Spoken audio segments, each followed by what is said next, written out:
माहौल में तनाव छाया हुआ है। क्या होगा किसी को पता नहीं है, लेकिन इस बात की तैयारी चल रही है कि अगर कुछ हो गया, यानी खास तौर पे अगर युद्ध की स्थिति आ गई तो देश कैसे निपटेगा या आम नागरिक क्या करेंगे, इसकी तैयारियां जोर शोर से चल रही हैं।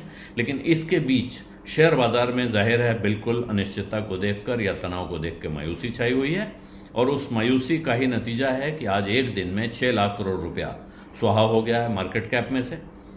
ये जो 6 लाख करोड़ का आंकड़ा है बड़ा लग रहा है, लेकिन अगर आप सेंसेक्स और निफ्टी को देखेंगे तो ये उतना बड़ा नहीं लगेगा, क्योंकि सेंसेक्स 156 पॉइंट गिरा है 0.19%, और निफ्टी गिरा है 82 पॉइंट 0.33%। तो फिर ये 6 लाख करोड़ का आंकड़ा एक दिन में कहां से आ गया? अगर इसको देखना है तो उसके लिए चलना पड़ेगा थोड़ा दूर, यानी कि निफ्टी और सेंसेक्स से बाहर छोटी और मिड साइज कंपनियों के बीच में। मिड कैप इंडेक्स का जब आप आंकड़ा देखते हैं वहां दिखता है कि 2.16% की गिरावट आई है, और स्मॉल कैप में गिरावट हुई है 2.33% की। तो बड़े के मुकाबले छोटी कंपनियों में गिरावट तेज है, और इसी का असर है कि एक दिन में 6 लाख करोड़ रुपया बाजार से निकल गया है, खिसक गया है या स्वाहा हो गया, आप कुछ भी कह लें। ये नोशनल आंकड़ा है, ये वास्तव में किसी ने किसी को रकम दी और कोई लेके भाग गया टाइप नहीं है, लेकिन नुकसान तो नुकसान है, दिखाई पड़ता है, तकलीफ देता है। और वजह क्या है बाजार के परेशान होने की या बाजार के नर्वस होने की? सबसे बड़ी वजह है भारत और पाकिस्तान के बीच तनाव का बढ़ना।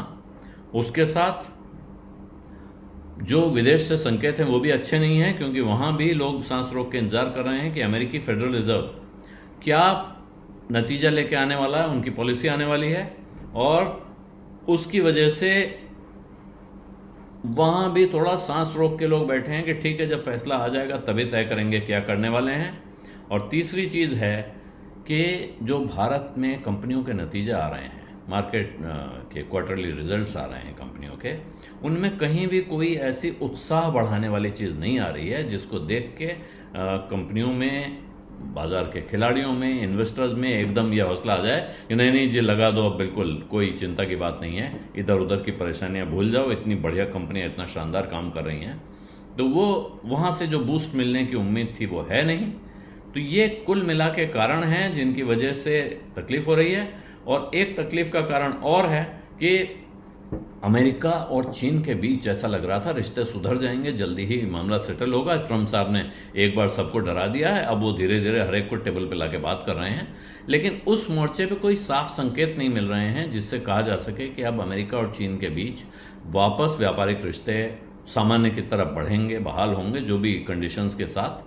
तो दुनिया भर के व्यापार में एक अच्छा फ्लिप आएगा, इसकी उम्मीद भी साफ दिख नहीं रही है। इसीलिए अब सबकी नजरें हैं अमेरिका के फेडरल रिजर्व पर कि वहां जब नतीजा आएगा तो क्या वो इंटरेस्ट रेट कम करते हैं। और उसके साथ दूसरी चीज ये कि जेरोम पावेल जो फेडरल रिजर्व के चेयरमैन हैं, वो अमेरिका की महंगाई और अमेरिका की ग्रोथ पर क्या नजरिया रखते हैं, क्या कहने जा रहे हैं। अब इस पर खास तौर पे अमेरिकी बाजारों की और उसी की वजह से बाकी दुनिया के बाजारों की नजर है।